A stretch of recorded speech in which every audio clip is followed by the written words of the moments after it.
Madam ನಾವು early pregnancy risk ಬಗ್ಗೆ ಮಾತನಾಡ್ತಾ ಇದ್ವಿ. ನಮ್ಮ ಪೋಷಕರು ಅಷ್ಟೇನೆ ಮದುವೆ ಆಗಿ 2-3 ತಿಂಗಳಾದ್ರೆ ಸಾಕು, ಅಯ್ಯೋ! ಇನ್ನೂ ಏನೂ ಹ್ಮ್. ಆಗಿಲ್ವಾ? ಇನ್ನೂ ಏನು ಗುಡ್ ನ್ಯೂಸ್ ಇಲ್ವಾ? ಈ ರೀತಿ ಟಾರ್ಚರ್ ಕೊಡ್ತಾ ಇರ್ತಾರೆ ಸೊಸೆಗೆ ಅಥವಾ ಹೌದು. ಮಗಳಿಗೂ ಹೇಳ್ತಾ ಇರ್ತಾರೆ, ಯಾಕಾಗಿಲ್ಲ ಬೇಗ ಮಾಡ್ಕೊ ಅಂತ ಹೇಳಿ. ಈ ಒಂದು ಅರ್ಲಿ ಪ್ರೆಗ್ನೆನ್ಸಿ ರಿಸ್ಕ್ ಯಾವ್ಯಾವ ರೀತಿ ಇರುತ್ತೆ ಮೇಡಮ್? ಹಾ, ಈಗ ಪ್ರೆಗ್ನೆಂಟ್ ಆಗಕ್ಕಂತಂದ್ರೆ ನಾವು at least 1 year hmm. Of unprotected intercourse ಅಂತ ಹೇಳ್ತೀವಿ. ಪೂರ್ತಿ ಗಂಡ ಈಗ ಹೆಂಡತಿಗೆ ಅರ್ಲಿ 1 ಪ್ರೆಗ್ನೆನ್ಸಿ ಇಯರ್‌ದು. ರಿಸ್ಕ್ ಯಾವ ಏಜ್‌ಗೆ ಮಕ್ಕಳು ಮಾಡ್ಕೊಳ್ಳೋದ್ರಿಂದ? ಒಂದು ಎಕ್ಸ್‌ಟ್ರೀಮ್ಸ್ ಏಜ್ ಅಂತ ಅಂತೀವಿ. ಹ್ಮ್. 18 ವರ್ಷ ಹತ್ತತ್ರ ಆದವ್ರಿಗೇನು ಅವ್ರದ್ದೇ ಶರೀರ ಅದು ಬೆಳೆಯೋ ಹಂತದಲ್ಲಿ ಇರುತ್ತೆ. Plus added on with pregnancy. So ಇಬ್ರು ಬೆಳೀತಾ ಇದಾರಲ್ಲ ಸೈಮಲ್ಟೇನಿಯಸ್ಲಿ, ಹಂಗಾಗ್ಬಿಡತ್ರಿ. ಇನ್ನೊಂದು extremes of age like 35 plus, it could be 38, 39 years ಇದ್ದವರು ಇರ್ತಾರೆ. ಬಟ್ ಅವರಿಗೆ ಮೇಡಮ್, ಹಿಂದಿನ ಕಾಲದಲ್ಲಿ ನಾವು ಪ್ರಾರಂಭದಲ್ಲೇ ಮಾತಾಡಿದ್ವಿ, 14-15 ವರ್ಷಕ್ಕೇನೆ ತಾಯಂದ್ರಾಗ್ತಾ ಇದ್ರು, ಮಕ್ಕಳು ಹೌದು. ಹಡಿತಿದ್ರು. ಆವಾಗ ಚೆನ್ನಾಗಿರ್ತಿದ್ರಲ್ಲ ನಮ್ಮ ಹೆಣ್ಮಕ್ಳು. ಅವಾಗ ಚೆನ್ನಾಗಿರ್ತಿದ್ರಂತ ನಾ ಹೇಳಂಗಿಲ್ಲ. ಹ್ಮ್. ಎಷ್ಟೊಂದು ಪ್ರಾಬ್ಲಮ್ ಇರ್ತಿದ್ವು, ಎಷ್ಟೊಂದು ಮಕ್ಕಳು, ಹೆಣ್ಮಕ್ಳು, ತಾಯಂದಿರನ್ನ ಎಲ್ಲ ಕಳ್ಕೊಂಡಿದೀವಿ. ಬಟ್ ಅವಾಗ ಅಷ್ಟು ತಿಳುವಳಿಕೆನೂ ಇರ್ತಿರ್ಲಿಲ್ಲ. ಆಮೇಲೆ ಈಗಂತರೂ ಲೀಗಲಿ ಅವ್ರ 18 ವರ್ಷದ ಕೆಳಗಡೆ ಯಾರನ್ನೂ ಮದುವೆ ಮಾಡಿಕೊಟ್ಟು ಅದನ್ನು ಮಾಡಂಗಿಲ್ಲ. ಸೊ ಅದು ಕಂಪ್ಲೀಟ್ ಡಿಫ್ರೆಂಟ್ ಸ್ಟೋರಿನೇ ಅದು. ಹ್ಮ್. ಬಟ್ ಹಳೆ ಕಾಲದಲ್ಲಿ ಏನಾಗ್ತಿತ್ತು, ಆ, ಏನೋ ಯಾರೋ ತೀರ್ಕೊಂಡ್ರು, ಏನೋ ಆಯ್ತು, ತಾಯಿ ಹಡ್ದ್ಬಿಟ್ಟು ತೀರ್ಕೊಂಡ್ರು ಅಂತಂದ್ರೇನು ಆಯ್ತು, 1-2 ತಿಂಗಳ ಆಮೇಲೆ ಮಗು ನೋಡ್ಕೊಳಕ್ಕೆ ಅಂತ ಇನ್ನೊಂದು ಮದುವೆ ಮಾಡಿಬಿಡೋರು, ಆ ರೀತಿ ಇರ್ತಿತ್ತು. ಅದಕ್ಕೆ ಅಷ್ಟು ವ್ಯಾಲ್ಯೂ ಕೊಡ್ತಾ ಇರಲಿಲ್ಲ ಯಾರು ಇದಕ್ಕೆ. ಈಗ ನಾವು ಪ್ರತಿಯೊಂದು ಹೆಂಗಸು ಆ ಡೆಲಿವರಿ ಟೈಮಲ್ಲಿ ಏನೇ ಪ್ರಾಬ್ಲಮ್ ಇದ್ರೂ ಅದು ನಮ್ಮ ಜವಾಬ್ದಾರಿ ಇರುತ್ತೆ ಅದು. ಸೊ ನಾವು ಆ 13-14 ವರ್ಷದವ್ರದ್ದು ಹಳೆ ಕಾಲದಲ್ಲಿ ಏನು ನೋಡಿದ್ದೀವಿ, ಎಷ್ಟೊಂದು ಹೆಣ್ಮಕ್ಳನ್ನ ಕಳ್ಕೊಂಡಿದ್ದೀವಿ. ಅದ್ರ ಸಲುವಾಗಿ ಮದುವೆ, ಇದು ಪ್ರೆಗ್ನೆನ್ಸಿ ಅಂತ ಎಲ್ಲ ರೂಲ್ಸ್ ಇದರದೆಲ್ಲ ಆಮೇಲೆ ಬಂದಿರೋದು. ಸೊ ಈಗ 18 ವರ್ಷ ಆದಮೇಲೆ ಒಬ್ಬೊಬ್ಬರದು ಶರೀರ ರೆಡಿ ಇರ್ತವೆ. ಒಬ್ಬೊಬ್ರು ಇಷ್ಟು ಸಪೂರ ಇರ್ತಾರೆ ಅಂದರೆ 35-36 kg ಅವ್ರನ್ನು ನೋಡಿದ್ದೀನಿ ನಾನು. ಅವ್ರು 21-22 ವರ್ಷ ಇರ್ತಾರೆ, ಅವರೇ 35-36 kg ಅವ್ರು ಇರ್ತಾರೆ. ಅವ್ರದೇ ಶರೀರ ಇನ್ನೂ ಚೆನ್ನಾಗಿ ಬೆಳ್ಕೊಂಡಿರಂಗಿಲ್ಲ. ಬಟ್ ಪ್ರೆಗ್ನೆನ್ಸಿ ಟೆಸ್ಟ್ ಪಾಸಿಟಿವ್ ಇರುತ್ತೆ, ಅವ್ರು ಕಂಟಿನ್ಯೂ ಮಾಡ್ಬೇಕಂತ. ಅವರಿಗೆ ನಾವು ಕರೆಕ್ಟಾಗಿ ಆಹಾರ ತಗೊಂಡು ನೀವು ಒಂದು ಸ್ವಲ್ಪ ಜಾಸ್ತಿ ವೇಟ್ ಪುಟ್ ಆನ್ ಆಗಬೇಕು ಅಂತ ಹೇಳ್ತೀವ್ರಿ ಅದು. ಆಮೇಲೆ ಬೇಬಿ ವೇಟು ಅಷ್ಟೇ ಅರೌಂಡ್ 2.5-3 kg ಹತ್ತತ್ರ ಬಂದಿರ್ತವೆ. ಸೊ ಒಂದು ಅವ್ರದ್ದೇ ನ್ಯೂಟ್ರಿಷನ್ ಡಿಮಾಂಡ್ ಇರುತ್ತೆ ತಾಯಿಗಳಿಗನೆ. ಅದನ್ನು ನಾವು ರಿಪ್ಲೇಸ್ಮೆಂಟ್ ಕೊಟ್ಟು, ಪ್ಲಸ್ ಪ್ರೆಗ್ನೆನ್ಸಿಯಲ್ಲಿ ಅಡಿಷ್ನಲ್ ಅವ್ರಿಗೆ ಐರನ್ದಾಯಿತು, ಕ್ಯಾಲ್ಶಿಯಮ್ದಾಯಿತು, ಪ್ರೋಟೀನ್ ಸಪ್ಲಿಮೆಂಟ್ಸ್ ಇದನ್ನೆಲ್ಲ ಆ್ಯಡ್ ಆನ್ ಮಾಡಿಬಿಟ್ಟು ಅವ್ರಿಗೆ ಕರೆಕ್ಟಾಗಿ ಆಹಾರ ಟೈಮ್ ಟು ಟೈಮ್ ತಗೋತಾ ಇದ್ದಾರಲ್ಲ ಅದನ್ನೆಲ್ಲ ನೋಡ್ತೀವಿ. ಪ್ಲಸ್ ಫ್ರೂಟ್ಸ್ ಎಲ್ಲ. ಸೊ ಒಂದು ನ್ಯೂಟ್ರಿಷನ್ ಡೆಫಿಷಿಯನ್ಸಿ ಅಂತಲೂ ನೋಡ್ತೀವಿ. ಸೆಕೆಂಡ್ ಅದು ಹಿಮೋಗ್ಲೋಬಿನ್ದ ಅದನ್ನು ಡಿಸ್ಕಸ್ ಮಾಡಿದ್ದೀನಿ ಮುಂಚೆ. ಸೊ ಅದನ್ನೊಂದು ನಾವು ಕರೆಕ್ಟಾಗಿ ಇದನ್ನು ಮಾಡ್ಬೇಕ್ರಿ. ಪ್ಲಸ್ ಆಮೇಲೆ ಅವರಿಗೆ ತಮ್ಮದೇ ಕೇರ್ ಹೆಂಗೆ ಅಂತ ಗೊತ್ತಿರಲ್ಲ. ಡೆಲಿವರಿ ಆದಮೇಲೆ ಬೇಬಿ ಕೇರ್ ಮಾಡ್ಕೋಬೇಕು, ತಮ್ಮದು ಕೇರ್ ಮಾಡ್ಕೋಬೇಕು, ಇಬ್ಬಿಬ್ಬರದನ್ನು ಹೆಲ್ಪ್ ಎಲ್ಲರೂ ಕೊಡ್ತಾರೆ, ತಾಯಂದಿರು ಅತ್ತೆಂದರು ಎಲ್ಲ ಇರ್ತಾರೆ ಮನೇಲಿ. ಬಟ್ ತಾಯಿ ಏನು ಮಗುನ ನೋಡ್ಕೋತಾರೆ ಅದಕ್ಕಿಂತ ಜಾಸ್ತಿ ಯಾರು ಬೇರೆ ಸಪೋರ್ಟ್ ಇಲ್ಲ ಅನ್ಸುತ್ತೆ ನನಗೆ. ಸೊ ಡೆಲಿವರಿ ತಾಯಿದೇ ಆದ್ಮೇಲೆ ಮಾತಾಡೋಣ ಮೇಡಮ್. ಈಗ 9 ತಿಂಗಳ ತಾಯಿ ಗರ್ಭದಲ್ಲಿ ಮಗುವನ್ನ ರಕ್ಷಣೆ ಮಾಡಬೇಕು. ಈ ಒಂದು ಗರ್ಭ ಸಂಸ್ಕರಣೆ ಹೇಗಿರ್ಬೇಕು ಮೇಡಮ್? ಹೌದು. ಆ, ಗರ್ಭ ಸಂಸ್ಕಾರ ಇದೆಲ್ಲ ಪ್ರೆಗ್ನೆನ್ಸಿ ಪ್ಲಾನ್ ಮಾಡೋಕ್ಕೂ ಮುಂಚೆಯಿಂದನೇ ನಾವು ವಿಚಾರ ಮಾಡ್ತೀವಿ. ಸೊ ಪ್ರೀ ಕನ್ಸೆಪ್ಷನ್ ಕೌನ್ಸಿಲಿಂಗ್ ಅಂತ ಹೇಳ್ತೀವಿ. ಇದ್ರೊಳಗೆ ಬೆಸ್ಟ್ ಅಂದರೆ ಗಂಡ ಹೆಂಡತಿ ಇಬ್ಬರೂ ಬರಬೇಕು. ಅವರಿಗೆ ನಾವು ತಿಳಿಸ್ಕೊಡೋದು ಹೇಗೆ ನೀವು ಪ್ರೆಗ್ನೆನ್ಸಿ ಪ್ಲ್ಯಾನ್ ಮಾಡಬೇಕಾದ್ರೆ ಇಬ್ಬರದು ಹೆಲ್ತ್ ಹೇಗಿರಬೇಕು. ಒಮ್ಮೊಮ್ಮೆ ಹಸ್ಬೆಂಡ್ ಸ್ಮೋಕ್ ಮಾಡ್ತಿರ್ತಾರೆ, ಅವರಿಗೇನು ಅದು ಸ್ಮೋಕ್ ಎಫೆಕ್ಟ್ ಪ್ರೆಗ್ನೆಂಟ್ ಲೇಡಿ ಮೇಲೂ ಬರೋ ಚಾನ್ಸ್ ಇರ್ತವೆ. So husband also has to improve health, ಇವ್ರೂ ಇಂಪ್ರೂವ್ ಮಾಡ್ಕೋಬೇಕಾಗತ್ತೆ. ಆಮೇಲೆ ಬ್ಲಡ್ ಟೆಸ್ಟ್ ಎಲ್ಲ ಮಾಡಿಸ್ತೀವಿ. ಆಮೇಲೆ ವಿಟಮಿನ್ಸ್ ಎಲ್ಲ ಸ್ಟಾರ್ಟ್ ಮಾಡ್ಕೊಂಡಿರ್ತೀವಿ ಪ್ರೆಗ್ನೆನ್ಸಿ ಪ್ಲ್ಯಾನ್ ಮಾಡೋಕ್ಕೂ ಮುಂಚೆನೆ. ಅವರಿಗೆ ಫಿಸಿಕಲ್ ಆಯಿತು, ಮೆಂಟಲ್ ಆಯಿತು, ಎರಡೂ ಹೆಲ್ದಿ ಕಾನ್ಸೆಪ್ಟ್ಸ್ ಇಟ್ಕೋತೀವಿ ಅಂತ ಹೇಳ್ತೀವಿ ಅವ್ರಿಗೆ. ಒಂದು ಶರೀರ ವೇಟ್ ಗೇನದ್ದು. ಸೊ ಅವರು ಕರೆಕ್ಟಾಗಿ ವೇಟ್ ಮೇಂಟೈನ್ ಮಾಡ್ತಾ ಇದ್ದರೆ ಡಯಾಬಿಟೀಸ್ ಆಯಿತು, ಬ್ಲಡ್ ಪ್ರೆಷರ್ದಾಯಿತು, ಬೇಬಿ ಮೇಲೆ ಬರೋ ಎಫೆಕ್ಟ್ಸ್ದು ಇದೆಲ್ಲ ನಾವು ಕಂಟ್ರೋಲ್ ಮಾಡ್ಬೋದು. ಇದನ್ನು ಮಾಡಿಫೈಬಲ್ ರಿಸ್ಕ್ ಫ್ಯಾಕ್ಟರ್ಸ್ ಅಂತ ಕರಿತೀವಿ. ಯಾವುದು ನಮ್ಮ ಕಂಟ್ರೋಲಲ್ಲಿ ಇರ್ತವೆ ಅವನ್ನ ನಾವು ಚೇಂಜ್ ಮಾಡ್ಕೋಬೋದು. ಒಂದೊಂದು ಹೆರಿಡಿಟ್ರಿಯಿಂದ ಇರ್ತವೆ. ಹೆರಿಡಿಟ್ರಿಯಲ್ಲಿ ಈ ಸಂಬಂಧದಲ್ಲೇ ಮದುವೆ ಆದವ್ರಿಗೆ ಇದೆಲ್ಲ ಪ್ರಾಬ್ಲಮ್ ಆಗ್ತಾ ಇದ್ದಾವೆ, ಅದನ್ನು ನಾವು ಕೇಳ್ತೀವಿ. ಸೊ ಅದನ್ನು ರೂಲ್ ಔಟ್ ಮಾಡಿಕೊಂಡು ಕರೆಕ್ಟಾಗಿ ಕೌನ್ಸಿಲಿಂಗ್ ಕೊಟ್ಟು ಪ್ಲ್ಯಾನ್ ಮಾಡಿಸಿರ್ತೀವಿ. ಆಮೇಲೆ ಯೋಗ, ಬ್ರೀದಿಂಗ್ ಎಕ್ಸಸೈಸಸ್, ಮೆಡಿಟೇಷನ್ ಇದೆಲ್ಲಾನು ಆ ಹೆಣ್ಮಗಳಿಗೆ ಶಾಂತಿ ಇರಕ್ಕೆ ಅದನ್ನ ಹೆಲ್ಪ್ ಮಾಡತ್ರದು. ಸೊ ನಾಟ್ ಓನ್ಲಿ ಫಿಸಿಕಲ್, ನೀವು ಮೆಂಟಲಿನೂ ಕರೆಕ್ಟ್ ಇರ್ಬೇಕಾಗತ್ರ ಆ ಟೈಮಿಗೆ. ಬಿಕಾಸ್ ಎಷ್ಟೊಂದ್ ಸರ್ತಿ ಸ್ಟ್ರೆಸ್ ಔಟ್ ಆಗಿ ಹೋಗ್ತಾರೆ. ಗರ್ಭದಲ್ಲಿ ಮಗುವಿಗೆ 4 ತಿಂಗಳ ನಂತರ ಮಗುವಿಗೆ ಲಿಸನಿಂಗ್ ಪವರ್ ಬರುತ್ತೆ ಅಂತ ಹೇಳ್ತಾರೆ. ಯಾಕಂದ್ರೆ ಶ್ರೀಕೃಷ್ಣ ಪರಮಾತ್ಮನ ಕಾಲದಿಂದಲೂ ಸಹ ಅಭಿಮನ್ಯು ಅಮ್ಮನ ಮಾತನ್ನ ಕೇಳಿಸ್ಕೊತಿದ್ರು. ಎಸ್ ಮೇಡಮ್, ಇದು ಎಷ್ಟು ಮಟ್ಟಿಗೆ ಸರಿ? ನಿಜವಾಗ್ಲೂ ಮಗು ಕೇಳಿಸ್ಕೊಳುತ್ತೆ, ಎಲ್ಲ ಅರ್ಥ ಆಗುತ್ತೆ ಹೇಗೆ ಮೇಡಮ್? ಕೇಳಿಸ್ಕೊಳಕ್ ಸ್ಟಾರ್ಟ್ ಆಗತ್ರಿ, ಹೌದು, ಅದು ಇಲ್ಲಂತಲ್ಲ. ಇಯರ್ ಡೆವಲಪ್ಮೆಂಟ್ ಏನು, ಕಿವಿ ಡೆವಲಪ್ಮೆಂಟ್ ಎಲ್ಲ ನಾವೇನ್ ನೋಡ್ತೀವಿ, ಅದರದ್ದು 5 ತಿಂಗಳ ಹತ್ತತ್ರ ಬಂದಾಗೆ ಅದೆಲ್ಲ ಕರೆಕ್ಟ್ ಆಗಿ ಡೆವಲಪ್ಮೆಂಟ್ ನ ಅಬ್ಸರ್ವ್ ಮಾಡಿರ್ತೀವಿ. ಸೊ ಅದನ್ನ ನೋಡ್ಬಿಟ್ರೆ ಹಳೆ ಕಾಲನಾಗ ಏನ್ ಹೇಳಿದಾರ ಅದೆಲ್ಲ ಕರೆಕ್ಟ್ ಆಗಿರುತ್ತೆ. ಬಟ್ ಅದು ನೀವು ಎಷ್ಟು ಕ್ಲಿಯರ್ ಆಗಿ ಮಾತಾಡ್ತೀವಿ ಹಂಗೆ ಕೇಳ್ಸಂಗಿಲ್ಲ. ಸೊ ಅದಕ್ಕಿಂತ ನಾನೇನ್ ಹೇಳ್ತೀನಿ ಅಂದ್ರೆ, ಈಗ ನಾವು ಪಾಸಿಟಿವ್ ವಿಚಾರ ಮಾಡ್ತೀವಿ, ನಾವು ಕೇಳಿಸ್ಕೊತಿರ್ತೀವಿ. ಸೊ ನಾವು ಕೇಳಿಸ್ಕೊಂಡಿದ್ದು ಎಲ್ಲ ನಾವು ಪಾಸಿಟಿವ್ ವಿಚಾರ ಇದ್ರೆ ನಮ್ದು ಬಾಡಿಯಲ್ಲಿ ಹ್ಯಾಪಿ ಹಾರ್ಮೋನ್ಸ್ ಇರ್ತವೆ. ಕರೆಕ್ಟ್. ದ್ಯಾಟ್ ಹಾರ್ಮೋನ್ಸ್ ಅದು ಬೇಬಿ ಮೇಲೂ ಅದು ಕರೆಕ್ಟ್ ಆಗಿ ಹ್ಯಾಪಿ ಫೀಲಿಂಗ್ಸ್ ಎಲ್ಲ ಕೊಡ್ತಾ ಇರುತ್ತದು. ಆಮೇಲೆ ನಾವೇನು ಊಟ ಮಾಡ್ತೀವಿ, ಹೆಲ್ದಿ ಆಗಿರ್ತೀವಿ, ನಮ್ಗೇನು ಪ್ರಾಬ್ಲಮ್ ಆಗ್ತದೆ ಅಂದ್ರೆ ಬೇಬಿನೂ ಚೆನ್ನಾಗಿ ಬೆಳೀತಿರ್ತದೆ. ಸೊ ನಾವು ಊಟ ಇಲ್ಲ ಥಾಟ್ಸ್ ನಮ್ಮ ಬಾಡಿಗೆ ಫೀಡ್ ಮಾಡ್ತೀವೋ ಅದರ ಇಂಪ್ಯಾಕ್ಟ್ ಬೇಬಿ ಮೇಲೆ ಹೋಗುತ್ತೆ. ಇದು ಎಪಿಜೆನೆಟಿಕ್ಸ್ ಅಂತಾನೂ ಕರಿತೀವಿ. ನಾವು ಮುಂಚೆಯಿಂದಾನೇ ಬೇಬಿ ಮೇಲೆ ನಾವೇ ವಿಚಾರ ಮಾಡಿಕೊಂಡು ಇದೇ ರೀತಿ ಆಗಬಹುದು, ಈ ರೀತಿ ವಿಚಾರ ಇಟ್ಕೋಬೇಕು, ಈ ರೀತಿ ಸಂಸ್ಕಾರ ಇಟ್ಕೋಬೇಕು, ಇದನ್ನೆಲ್ಲ ನಾವು ಪಾಸಿಟಿವ್ ಆಗಿ ವಿಚಾರ ಮಾಡ್ತಾ ಇದ್ರೆ ಸೇಮ್ ಥಿಂಗ್ ಬೇಬಿಗೇನು ಹೋಗುತ್ತೆ. ಕೇಳಿಸ್ಕೊಳ್ಳೋದು ಮಾಡೋದು ಹೌದು, ಅದು ಸ್ವಲ್ಪ ಮಟ್ಟಿಗೆ ಅದು ಕೇಳಿಸುತ್ತೆ. ಬಟ್ ನಾವು ಎಷ್ಟು ಮಾತಾಡ್ತೀವಿ ಇಷ್ಟು ಕ್ಲಿಯರ್ ಇರಂಗಿಲ್ಲ. ಬಟ್ ನಾವೇನು ನೋಡ್ತೀವಿ ಅಂದರೆ, ಸ್ವಲ್ಪ ಲೌಡ್ ಸೌಂಡ್ ಬಂದರೆ ಒಂದೊಂದ್ಸತಿ ಬೇಬಿ ಮೂಮೆಂಟ್ಸ್ ಆಗ್ಬಿಡ್ತವೆ. ಸೊ ಇದೆಲ್ಲ ತೋರಿಸುತ್ತೆ, ಅದಕ್ಕೆ ಅದು ಬೇಬಿ ಈಸ್ ಆಲ್ಸೋ ಆಕ್ಟಿವ್. ಇದೆಲ್ಲ ಲೌಡ್ ಸೌಂಡ್ ಕೇಳಿದ್ರೆ ಒಂದೊಂದ್ಸರ್ತಿ ಅಂದ್ರೆ ಮೂವಿ ಹೋಗ್ಬೋದು ಅದು ಅಂತಾನು ಕೇಳ್ತಾರೆ. ಬಟ್ ಅದೇ ಲೌಡ್ ಸೌಂಡ್ ಆದಷ್ಟು ಸ್ವಲ್ಪ ಅವಾಯ್ಡ್ ಮಾಡ್ರಿ ಅಂತ ಹೇಳ್ತೀವಿ. ತಾಯಿ ಗರ್ಭ ಧರಿಸಿದಾಗ ಒಳ್ಳೆ ವಿಚಾರಗಳನ್ನ ಮಾತಾಡಬೇಕು, ಒಳ್ಳೆ ವಿಚಾರಗಳನ್ನ ಕೇಳಬೇಕು, ಒಳ್ಳೇದನ್ನ ಮಾಡ್ತಾ ಬಂದಾಗ ಆ ಮಗು ಸಹ ಹಾಗೆ ಬೆಳೆಯುತ್ತೆ ಅನ್ನೋದು ಸತ್ಯ ಆಯ್ತು ಮೇಡಮ್. ಎಷ್ಟೊಂದ್ ಸರ್ತಿ ಮಕ್ಕಳನ್ನ ನೋಡ್ತೀವಿ, ಅವರು ಕೇಳಿ ಮಾಡೋದ್ಕಿಂತ ನೋಡಿ ಮಾಡ್ತಾರ. ಸೊ ನೀವ್ ಹೆಂಗೆ ಮಾಡಾಕತ್ತೀರಿ, ತಾಯಿ ಆತ ತಂದೆ ಆತ ಅವ್ರು ಹೆಂಗ್ ಮಾಡಾಕತ್ತಾರ ಅದನ್ನೇ ಸೇಮ್ ಕಾಪಿ ಮಾಡ್ತಾರ ಮಕ್ಕಳು. ಸೊ ನೀವು ಇದನ್ ಮಾಡು ಅಂದ್ರೆ ಮಾಡಲ್ಲ, ನೀವು ಮಾಡಿ ತೋರ್ಸಿದ್ರೆ ಅವ್ರು ಕರೆಕ್ಟ್ ಆಗಿ ಮಾಡ್ತಿರ್ತಾರೆ. ನೀವು ಯಾವ ಪ್ರೋಟೋಕಾಲ್ಸ್ ನೀವು ಮನೇಲಿ ಹೆಂಗೆ ಇಟ್ಕೊಂಡ್ ಬಂದಿರ್ತೀರಿ, ನೀವು ಬಂದಾದ್ಮ್ಯಾಗ ಹೋಗಿ ಕಾಲ್ ತೊಳ್ಕೊಂಡು ಎಲ್ಲ ಬಟ್ಟೆ ಬದಲಾಯಿಸ್ಕೊಂಡ್ ಬರ್ತೀರಿ, ಅದೇ ಹ್ಯಾಬಿಟು ಮಕ್ಕಳು ಡೆವಲಪ್ ಮಾಡಿ. ಯಾಕಂದ್ರೆ ಅವ್ರು ನಿಮ್ಮನ್ನ ನೋಡಿ ಕಲಿತಿರ್ತಾರೆ. ನೀವು ಸುಮ್ಮನೆ ಕುತ್ಕೊಂಡು ನೀವು ಚೇಂಜ್ ಮಾಡಿದ್ರೆ ನೀವು ಹೋಗಿ ಚೇಂಜ್ ಮಾಡ್ಕೊಂಡ್ ಬನ್ನಿ ಅಂದ್ರೆ ಹೋಗಲ್ಲ, ಅವು ನಿಮ್ಮನ್ನ ನೋಡ್ಬಿಟ್ಟೆ ಕಲಿಯೋದು. ಸೊ ಅದನ್ನ ಮುಂಚೆಯಿಂದನೂ ನೀವು ಬೇಬಿಗೆ ಹೊಟ್ಟೆಯಲ್ಲಿದ್ದಾಗೇನು ಒಳ್ಳೆ ಥಾಟ್ಸ್ ಅನ್ನ ಫೀಡ್ ಮಾಡ್ಕೋತಿದ್ರೆ ಮುಂದೆನೂ ಅದು ಒಳ್ಳೆ ಥಾಟ್ಸೇ ಬರ್ತಾವೆ. ಇನ್ನು ಲೇಟ್ ಪ್ರೆಗ್ನೆನ್ಸಿಯಿಂದ ಆಗುವಂತಹ ರಿಸ್ಕ್ ಫ್ಯಾಕ್ಟರ್ಸ್ ಏನೇನಿರುತ್ತೆ? ಏಜ್ ಆದಂಗೆ ನಮ್ಮದೇ ಬಾಡಿ ಸ್ವಲ್ಪ ಕಾಂಪ್ರಮೈಸ್ ಆಗ್ತಾ ಹೋಗುತ್ತೆ. ಅದು ಒಂದು ಸ್ಟ್ರೆಸ್ಫುಲ್ ಲೈಫ್ ಅಂತಾನು ಹೇಳ್ತೀವಿ, ವರ್ಕ್ ಪ್ಯಾಟರ್ನ್ ಆಯಿತು, ಆಮೇಲೆ ಲೇಟ್ ಮ್ಯಾರೇಜಸ್ ಇದನ್ನು ನೋಡ್ತಿದ್ದೀವಿ.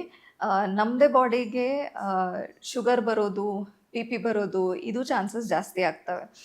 ಆ ಬ್ಯಾಕ್ಗ್ರೌಂಡಲ್ಲಿ ಮತ್ತೆ ಪ್ರೆಗ್ನೆನ್ಸಿ ಆದರೆ, ಪ್ರೆಗ್ನೆನ್ಸಿ ಎಸ್ಪೆಷಲಿ ಈಗ ಇಂಡಿಯಾ ಅಂತ ಏಷ್ಯನ್ ಕಂಟ್ರೀಸನ್ನು ನಾವು ನೋಡಿದರೆ ಸ್ವಲ್ಪ ಡಯಟ್ ಚೇಂಜಸ್ ಇಂದನೂ ಶುಗರ್ ಮೆಟಬಾಲಿಸಮ್ ಚೇಂಜ್ ಆಗಿರುತ್ತೆ ತಾಯಿಗೆ. ಇವರು ಹೆಣ್ಮಕ್ಳು ಡಯಾಬಿಟೀಸ್ ಇನ್ ಪ್ರೆಗ್ನೆನ್ಸಿ ಅಂತ ಕರಿತೀವಿ. ಅಂದರೆ ಶುಗರ್ ಲೆವೆಲ್ ಸ್ವಲ್ಪ ಚೇಂಜ್ ಆಗ್ತವೆ, ಸ್ವಲ್ಪ ಜಾಸ್ತಿ ಆಗೋ ಚಾನ್ಸ್ ಇರ್ತವೆ. ಇದನ್ನ ಡಯಟ್ ಇಂದ ಕಂಟ್ರೋಲ್ ಮಾಡಿಸಿರ್ತೀವಿ. ಇದು ಬಿಟ್ಟರೆ ಬೇರೆ ಪ್ರಾಬ್ಲಮ್ ಅಂದರೆ ಎಗ್ ಡೆವಲಪ್ಮೆಂಟ್ ಆಗೋದು ಓವರೀಸ್ನಲ್ಲಿ. ಅದು ಈಗ ನೀವು ಒಂದು ಮಗು ತಾಯಿ ಹೊಟ್ಟೆ ಒಳಗಡೆ ಇರುವಾಗ 5 ತಿಂಗಳಲ್ಲೇ ಡಿಸೈಡ್ ಆಗಿರುತ್ತೆ. ಡೆಲಿವರಿ ಆದಮೇಲೆ ಆ ಹೆಣ್ಮಗುಗೆ ಎಷ್ಟು ಎಗ್ಸ್ ಇರ್ತವೆ ಅಂತ ಹೇಳಿ. ಸೊ ಅದು ಮುಂಚೆನೇ ಡಿಸೈಡ್ ಆಗಿರೋದು ನಂಬರ್ಸ್. ಅದು ಜಾಸ್ತಿ ಆಗ್ತಾ ಅಂತ ಹೋಗಂಗಿಲ್ಲ, ಇಂಪ್ರೂವ್ಮೆಂಟ್ ಆಗ್ಬಹುದು ಸ್ವಲ್ಪ ಅಷ್ಟೇ. ಬಟ್ ಅದು ಬಹಳ ಗ್ರಾಸ್ ಆಗಿ ಚೇಂಜಸ್ ಆಗಲ್ಲ. ಇದು ಎಗ್ ಕ್ವಾಲಿಟಿ, ಎಗ್ ರಿಸರ್ವ್ ಅಂತ ಕರಿತೀವಿ.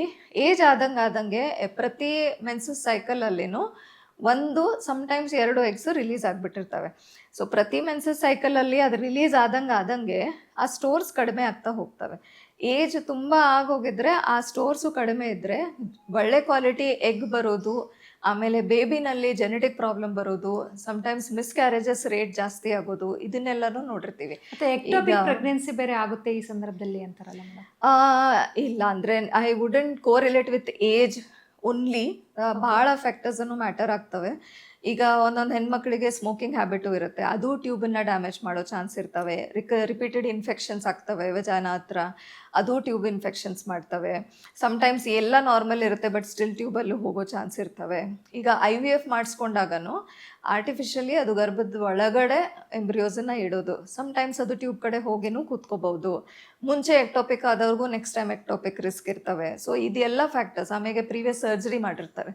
ಆಮೇಲೆ ಎಂಡೋಮೆಟ್ರಿಯೋಸಿಸ್ ಅಂತ ಕರಿತೀವಿ. ಎಂಡೋಮೆಟ್ರಿಯೋಸಿಸ್ ಅಂದರೆ ರಕ್ತ ಕಣ ಗರ್ಭಕೋಶದ ಒಳಗಿರೋದು ಆಚೆ ಬಂದಿರ್ತವೆ, ಅದು ಸ್ಟಿಕಿನೆಸ್ ಮಾಡಿ ಅಡೇಷನ್ಸ್ ಅಂತ ಅಂತೀವಿ. ಸೊ ಆ ಸ್ಟಿಕಿನೆಸ್ ಆಗೋದ್ರಿಂದ ಟ್ಯೂಬ್ದು ಶೇಪು ಮತ್ತು ಅದ್ರ ಫಂಕ್ಷನಾಲಿಟಿ ಕಡಿಮೆ ಆಗಿಬಿಡ್ತವೆ.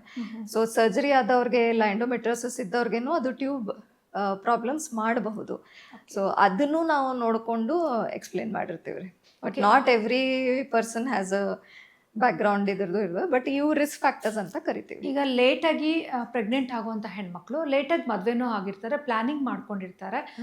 ಸೊ ಮದುವೆ ಆಗಿದ ತಕ್ಷಣ ಮಕ್ಕಳು ಬೇಡ ಅಂತ ಹೇಳಿ 5 ವರ್ಷನೋ ಅಥವಾ ಒಂದು 7-8 ವರ್ಷ ಮಾಡ್ಕೊಂಡಾಗ ಈ ಪಿಲ್ಸ್ ತಗೊಳ್ತಾರೆ ಮತ್ತು ಇಂಜೆಕ್ಷನ್ಸ್ ತಗೊತಾರೆ. ಸೊ ಇದು ಎಷ್ಟು ಮಾರ್ಗ?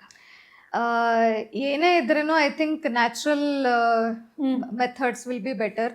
ಬಾಡಿಗೆ ಜಾಸ್ತಿ ಹಾರ್ಮೋನ್ಸ್ ಕೊಡೋದು, ಇದ್ರ ಕಾರಣದಿಂದ ಅವ್ರದ್ದು ಮೂಡ್ ಚೇಂಜಸ್ ಆಗೋದು, ಫಿಸಿಕಲ್ ಚೇಂಜಸ್ ಅಂತ. ಒಬ್ಬೊಬ್ಬರಿಗೆ ಬ್ರೆಸ್ಟ್ ಹೆವಿನೆಸ್ ಅನಿಸುತ್ತೆ, ಕರಳು ಕೆಲಸ ಮಾಡೋದು ಡಿಫ್ರೆಂಟ್ ಆಗತ್ತಿರೋದು. ಒಬ್ಬೊಬ್ಬರಿಗೆ ಬ್ಲೋಟೆಡ್ ಸೆನ್ಸೇಷನ್ ಅನಿಸುತ್ತೆ, ಹೊಟ್ಟೆ ಬಾವು ಬಂದಂಗೆ ಅನಿಸ್ತಿರೋದು. ಸೊ ಈ ಪ್ರಾಬ್ಲಮ್ಸನ್ನು ಹಾರ್ಮೋನ್ಸ್ ತೊಗೊಳಿಂದ್ರೆ ಆಗ್ತವೆ. ಸಮ್ಟೈಮ್ಸ್ ನೋಡಿದ್ದೀವಿ ಕ್ಲಾಟ್ಸ್ ಡೆವಲಪ್ಮೆಂಟನ್ನು ಆಗಬಹುದು, ಕಾಲಲ್ಲಾಯಿತು ಮೆದುಳಲ್ಲಾಯಿತು. ಸೊ ಅವರಿಗೆ ಮುಂಚೆನೂ ಹಿಸ್ಟ್ರಿ, ಯಾರ್ದು ಫ್ಯಾಮಿಲಿಯಲ್ಲಿ ಹಿಸ್ಟ್ರಿ ಇತ್ತು, ಇಲ್ಲ ಅವ್ರ ರಕ್ತಗುಣ ಹಂಗೈತಿ ಅದು ಕ್ಲಾಟ್ಸ್ ಮಾಡುವಂಥದ್ದು ಇದ್ದವ್ರಿಗೆ ನಾವು ಜಾಸ್ತಿ ಅದ್ರದ್ದು ಕೊಡೋಂಗಿಲ್ಲ. ಮತ್ತು ಲಾಂಗ್ ಟರ್ಮ್ ಟ್ರೀಟ್ಮೆಂಟ್ ಅಂತ ಡಿಪೆಂಡ್ಸ್. ಮೋಸ್ಟ್ ಆಫ್ ಟೈಮ್ ನಾವು ಸ್ಟಡೀಸ್ ಮಾಡಿ ನೋಡಿದರೆ ಒಬ್ಬೊಬ್ಬರು 1 or 2 years ಅಂತ ಹೇಳ್ತಾರೆ, ಇನ್ನೊಂದು ಸ್ವಲ್ಪ ರಿಸರ್ಚ್ ಎಲ್ಲ ಮಾಡಿದವರು 5 ವರ್ಷ ತನಕ ಸೇಫ್ ಅಂತಾರೆ. So there is no clear cut that ಇಷ್ಟೇ ಟೈಮ್ ಡ್ಯೂರೇಷನ್ ನೀವು ಕೊಡಬಹುದು ಅಂತ.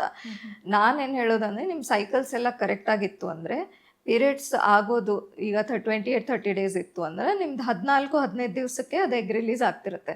1 ವಾರ ಮುಂಚೆ 1 ವಾರ ಆಮೇಲೆ ಏನು ನಿಮ್ಮದು 10 ದಿವಸ 12 ದಿವಸ ಇರ್ತಾವೆ, ಅದು ಫರ್ಟೈಲ್ ಪೀರಿಯಡ್ ಅಂತೀವಿ. ಆ ಟೈಮ್ಗೆ ಅಟ್ಲೀಸ್ಟ್ ಕಾಂಡಮ್ಸ್ ಇಲ್ಲ ಬ್ಯಾರಿಯರ್ಸ್ ಅಂತ ಹೇಳ್ತೀವಿ, ಅದನ್ನು ಯೂಸ್ ಮಾಡಿಕೊಂಡು ಪ್ರೊಟೆಕ್ಷನಿಂದ ಮಾಡ್ಕೊಂಡಿದ್ರೆ ಎಷ್ಟೊಂದು ಸರ್ತಿ ಪ್ರೆಗ್ನೆನ್ಸಿ ಪ್ರಿವೆಂಟ್ ಆಗಿರ್ತವೆ. ಅದು ಬಿಟ್ಟರೆ ಕಾಪರ್ಟಿ ಅಂತಲೂ ಬರ್ತವೆ. ಸೊ ಅದು ಯೂಟ್ರಸ್ ಒಳಗಡೆ ಇಟ್ಟರೆ ಅದು 2 years 3 years ಇಟ್ಕೊಂಡು ಆಮೇಲೆ ತೆಗಿಸ್ಬೋದು. ಹೆವಿ ಬ್ಲೀಡಿಂಗ್ ಇದ್ದವ್ರಿಗೆ ಅದ್ರ ಮೇಲೆ ಔಷಧಿ ಇರುವಂಥದ್ದು ಬರ್ತವೆ, ಅದು ಆಪ್ಷನ್ಸ್ ಇರ್ತವೆ. ಪಿಲ್ಸ್ ಆಯಿತು ಇದಾಯಿತು, ಒಂದೊಂದು ಸರ್ತಿ ಮರಿತಾರದು. ಪ್ರತಿ ಸರ್ತಿ ನೀವು 21 days ಅಂದರೆ ಟೈಮ್ ಹಚ್ಕೊಂಡು ಅದನ್ನು ನೆಟ್ ಮಾಡ್ಕೊಂಡು ತೊಗೋಬೇಕು. ಅದು ಮರೆತು ಬಿಟ್ಟರೆ ಆ್ಯಸ್ ಸೂನ್ ಆಸ್ ಪಾಸಿಬಲ್ ತೊಗೋರಿ ಅಂತ ಹೇಳ್ತೀವಿ. ಇಲ್ಲ ಅದು ಮರೆತು ಹೋಗಿತ್ತು ಅಂದರೆ ಒಮ್ಮೊಮ್ಮೆ ಬ್ಲೀಡಿಂಗ್ ಸ್ಟಾರ್ಟ್ ಆಗಿಬಿಡ್ತವೆ. ಸೊ ಅದು ಭಾಳ ಕರೆಕ್ಟಾಗಿ ಟೈಮ್ಲಿ ಅಂತ ತೊಗೊಳ್ಳುವಂಥದ್ದು. ನಾನು ಪರ್ಸ್ನಲ್ ಎಕ್ಸ್ಪೀರಿಯನ್ಸಲ್ಲಿ 2 months 3 months ಹೇಳಿರ್ತೀನಿ ದಟ್ ರೆಗ್ಯುಲರೈಸ್ ಮಾಡೋಕ್ಕೆ ಅಂತ. But pills as prevention for pregnancy ಯಾರಿಗೆ ಸೂಟ್ ಆಗುತ್ತೆ, ಎಷ್ಟು ಡೋಸ್ ಸೂಟ್ ಆಗುತ್ತೆ ಅದನ್ನು ನೋಡಿಬಿಟ್ಟು ಕೊಡಬಹುದು. 1 or 2 years ಸೇಫ್ಲಿ ಎಲ್ಲರೂ ಯೂಸ್ ಮಾಡಿದ್ದಾರೆ. ಬಟ್ ಅದ್ರದ್ದು ಓನ್ಲಿ ಕನ್ಸರ್ನ್ ಏನು, ಅದನ್ನ ಟೈಮ್ ಸರಿ ತೊಗೋಬೇಕು ಅವರು. ಇಂಜೆಕ್ಷನ್ಸ್ ಬರೋದು 3 monthly ಇಂಜೆಕ್ಷನ್ಸ್ ಇರ್ತಾವ್ರದು, ಒನ್ಸ್ ಇನ್ 3 months ಕೊಡೋದು. ಆಮೇಲೆ ಅದು ಪ್ರೆಗ್ನೆನ್ಸಿನ ಪ್ರಿವೆಂಟ್ ಮಾಡುತ್ತಂತಾರೆ. ಸಮ್ಟೈಮ್ಸ್ ಅವರು ಮರೀತಾರೆ, ನಾವು ಯಾವಾಗ ತೊಗೊಂಡಿದ್ವಿ 1 month ಗ್ಯಾಪ್ ಆಗಿಬಿಡುತ್ತೆ ಅಂದರೆ ಮತ್ತೆ ಪ್ರೆಗ್ನೆಂಟ್ ಆಗೋ ಚಾನ್ಸ್ ಇರುತ್ತೆ ಅದರೊಳಗೆ. ಆಮೇಲೆ ಅದು ಲಾಂಗ್ ಟರ್ಮಲ್ಲಿ ಬೋನ್ ಹೆಲ್ತ್ ಮೇಲೆ ಎಫೆಕ್ಟ್ ಮಾಡಬಹುದು. ಸೊ ಅದಕ್ಕೆ ನಾವು ಅದನ್ನು ಲಾಂಗ್ ಡ್ಯೂರೇಷನ್ ಕೊಡೋಂಗಿಲ್ಲ. ಸೊ ಯಾರು ಶಾರ್ಟ್ ಟರ್ಮ್ ಪ್ರಿವೆನ್ಷನ್ ಇದೆ ಅವ್ರಿಗೆ ಹೇಳಿರ್ತೀವಿ. ಫ್ಯಾಮಿಲಿ ಕಂಪ್ಲೀಟ್ ಆದವ್ರಿಗೆ ಲ್ಯಾಪ್ರೋಸ್ಕೋಪಿ ಮಾಡಿ ಟ್ಯೂಬ್ ಬ್ಲಾಕ್ಸ್ ಮಾಡಿಸೋದು, ಫ್ಯಾಮಿಲಿ ಪ್ಲಾನಿಂಗ್ ಅಂತಲೂ ಅದನ್ನು ಹೇಳಿರ್ತೀವಿ. Either female can do or male partner also can. ಈಗ ಲೇಟಾಗಿ ಪ್ರೆಗ್ನೆಂಟ್ ಆದಂಥ ಹೆಣ್ಮಕ್ಳಿಗೆ ಹುಟ್ಟುವಂಥ ಮಗುಗೆ ಸಾಕಷ್ಟು ಒಂದು ತೊಂದರೆಗಳಿರುತ್ತೆ ಅಂತ ಹೇಳ್ತಾರೆ, ಇದು ನಿಜನಾ ಮೇಡಮ್? ಇಲ್ಲ 100% ಅಂತ ಏನು ಇರೋದಿಲ್ಲ, ಡಿಪೆಂಡ್ಸ್ ಅದೇ ಹೇಳೋದು. ಹೌದು, ಪರ್ಸೆಂಟೇಜ್ ವೈಸ್ ನೋಡಿದರೆ ಡೌನ್ ಸಿಂಡ್ರೋಮ್ ಚಾನ್ಸ್ ಆಗೋದು 20 ವರ್ಷದವ್ರಿಗೂ ಆಗ್ಬೋದು, ಆಮೇಲೆ 40 yearsಗೂ ನಾರ್ಮಲ್ ಬೇಬಿ ಇರ್ಬೋದು. ಸೊ ನಾವು ಕ್ಲಿಯರ್ ಕಟ್ಟಂಗೆ ಹೇಳಂಗಿಲ್ಲ. ಬಟ್ ನಾವೇನು ಹೇಳ್ತೀವಿ ಅಂದರೆ ಏಜ್ ಆದಂಗೆ ಅದರದ್ದು ರಿಸ್ಕ್ ಜಾಸ್ತಿ ಇರುತ್ತೆ. ಬಿಕಾಸ್ ಡೌನ್ ಸಿಂಡ್ರೋಮ್ ಬೇಬೀಸ್ ನಾವೇನು ಬ್ಲಡ್ ಟೆಸ್ಟ್ ಮಾಡಿಸ್ತೀವಿ, age is one of the factor ಅದರೊಳಗಡೆ. ಅದು ಏಜ್ ರಿಲೇಟೆಡ್ ರಿಸ್ಕ್ ಫ್ಯಾಕ್ಟರ್ಸನ್ನು ಜಾಸ್ತಿ ಮಾಡುತ್ತದು. ಪ್ಲಸ್ ಅದನ್ನು ಬಿಟ್ಟರೆ ನಾವು ಪ್ರೆಗ್ನೆನ್ಸಿ ಟೈಮಲ್ಲಿ ಸ್ಪೆಷಲ್ ಆಗಿ 3rd month ಸ್ಕ್ಯಾನ್ ಮಾಡಿಸ್ತೀವಿ ರೀ. ಆಮೇಲೆ ಒಂದು ಬ್ಲಡ್ ಟೆಸ್ಟ್ ಹೇಳಿರ್ತೀವಿ, ಬ್ಲಡ್ಡಲ್ಲಿರೋ ಪ್ರೋಟೀನ್ಸನ್ನು ಚೆಕ್ ಮಾಡ್ತಾರೆ. ಆ ಎಲ್ಲ ಕಾಂಬಿನೇಷನ್ ಮಾಡಿ ಒಂದು ರಿಸ್ಕ್ ನಂಬರ್ ಕೊಡ್ತೀವಿ. ಈಗ 450 ಜನರಲ್ಲಿ ಒಂದು ಬೇಬಿಗೆ ಚಾನ್ಸ್ ಇರಬಹುದು, ಒಂದೊಂದು 2,000 ಜನದಲ್ಲಿ ಒಂದು ಬೇಬಿಗೆ ಚಾನ್ಸ್ ಇರ್ಬೋದು. ಸೊ ಈ 450 ರಿಸ್ಕ್ ಜಾಸ್ತಿ, 2,000 ಒಂದು ಬೇಬಿ ಅಂದರೆ ಅದು ರಿಸ್ಕ್ ಕಡಿಮೆ. ಸೊ ಫೈನಲ್ ರಿಪೋರ್ಟ್ ಏನು ಕೊಡ್ತೀವಿ, ಲೋ ರಿಸ್ಕ್ ಇದ್ದಾರಾ, ಇಂಟರ್ಮೀಡಿಯೇಟ್ ರಿಸ್ಕ್ ಇದ್ದಾರಾ, ಹೈ ರಿಸ್ಕ್ ಇದ್ದಾರಾ, ಇದು ಬೇಸಿಕ್ ಟೆಸ್ಟ್ ಮಾಡಿಸಿರ್ತೀವಿ. ಒಂದೊಂದು ಸರ್ತಿ ನಾವು ನೋಡಿದ್ದು 20 ವರ್ಷದವರೆಗೂ ಬರಬಹುದು. ಸೊ ಅದು ಕ್ಲಿಯರ್ ಕಟ್ ಇಲ್ಲ, ಬಟ್ ಪರ್ಸೆಂಟೇಜ್ ವೈಸ್ ನೋಡಿದ್ರೆ ಏಜ್ ಆದಂಗೆ ಇವು ರಿಸ್ಕ್ ಫ್ಯಾಕ್ಟರ್ಸ್ ಜಾಸ್ತಿ ಆಗೋ ಚಾನ್ಸ್ ಇರ್ತವೆ. ಬಟ್ ಅದನ್ನ ನಾವು 3rd ಮಂತ್ ಅಲ್ಲೇನೆ ನೋಡ್ಕೊಂಡ್ಬಿಟ್ಟು ಡಿಟೆಕ್ಟ್ ಮಾಡಿ ಕನ್ಫರ್ಮೇಶನ್ ಅಂತ ನೀಡಲ್ ಟೆಸ್ಟ್ಗಳು ಬರ್ತವೆ, ಬ್ಲಡ್ ಟೆಸ್ಟು ಇರುತ್ತೆ, ಅವನ್ನೆಲ್ಲ ಮಾಡಿಸ್ಬಿಟ್ಟು ಅದು ಕನ್ಫರ್ಮ್ಡ್ ಆಗಿ ಡೌನ್ಸ್ ಇದ್ರೆ then we discuss with the parents okay, how they want to go ahead with that. ಅಂದ್ರೆ ಒಬ್ಬ ಹೆಣ್ಣು ಮಗಳು ಯಾವ ವಯಸ್ಸಿನಲ್ಲಿ ಗರ್ಭ ಧರಿಸಿದ್ರೆ ಮಗು ಸೇಫ್ ಆಗಿರುತ್ತೆ, ಆಕೆನೂ ಸೇಫ್ ಆಗಿರ್ತಾಳೆ ನಿಮ್ಮ ಪ್ರಕಾರ ಮೇಡಮ್? ಸೇಫ್ ಅಂದ್ರೆ ಕ್ಲಿಯರ್ ಕಟ್ ಡೆಫಿನೇಷನ್ ಅಂತ ನಾವು ಹೇಳಂಗಿಲ್ರದು. ಅಂದ್ರೆ ಬಟ್ ಈಗ ಐಡಿಯಲ್ ನೋಡಿದ್ರೆ ಕಾಮನ್ಲಿ ಏನ್ ನೋಡಿದೀನಿ ಅಂದ್ರೆ 25 to 30 ಇಯರ್ಸ್ ಏನಿರ್ತಾರೆ, ಬಿಕಾಸ್ ಅವ್ರು ಓದಿಂದು ಆಗಿರುತ್ತೆ, ಅವ್ರ ಬಾಡಿನೂ ಕರೆಕ್ಟಾಗಿ ಬೆಳ್ಕೊಂಡಿರುತ್ತೆ, ನೀವೇನೇನು ಹೇಳ್ತೀರಿ ಅವರೆಲ್ಲ ಅದನ್ನ ಅರ್ಥ ಮಾಡ್ಕೊಳ್ಳೋ ಸ್ಟೇಜಲ್ಲಿ ಇರ್ತಾರ. ಆಮೇಲೆ 25-30 years is a decent age I think, ಅವ್ರ ಮದುವೆ ಆಗಿ ಮಕ್ಕಳ ಪ್ಲಾನಿಂಗ್ ಎಲ್ಲ ಮಾಡೋದು. ಈಗ 40 ಇಯರ್ಸ್ ಆಗಿ ಆ ಮಗು 20 ವರ್ಷ ಆಗ ನೀವು 60 ವರ್ಷ ಆಗಿರ್ತೀರ, ನೀವು ಮಗುಗೂ ಅಷ್ಟು ಕೇರ್ ಮಾಡೋಕ್ಕಾಗಲ್ಲ, ನೀವು ರಿಟೈರ್ಮೆಂಟ್ ಏಜ್ ಇರ್ತೀರಿ, ಮಗು ಇನ್ನು ಕೆಲಸ ಸ್ಟಾರ್ಟ್ ಮಾಡಿರಂಗಿಲ್ಲ, ಎಲ್ಲ ಫೈನಾನ್ಷಿಯಲ್ ಕನ್ಸರ್ನ್ಸ್ ಆಯಿತು. ಆಮೇಲೆ ಅವ್ರ ಮಕ್ಕಳಾದರೆ ನೀವು ಅದನ್ನು ನೋಡ್ಕೊಳ್ಳೋ ಏಜಲ್ಲಿ ಇರಂಗಿಲ್ಲ. ಈಗ ನಾವೆಲ್ಲ ಇದ್ದಾಗ ನಮ್ಮ ತಂದೆ ತಾಯಿ ಅತ್ತೆ ಮಾವ ಅವರೆಲ್ಲ ಎಲ್ಲರೂ ಯಂಗಾಗಿದ್ರು. ಸೊ ನಾವು ಮಕ್ಕಳನ್ನ ಮನೆಗೆ ಬಿಟ್ಟು ಹೋದಾಗ ಅವರೆಲ್ಲ ನೋಡ್ಕೊಂಡಿದ್ದಾರೆ. So 25-30 I think is good age ಎಲ್ಲರಿಗೂ ಮದುವೆ ಪ್ಲಾನ್ ಮಾಡೋದು ಅಂತಂದ್ರೆ.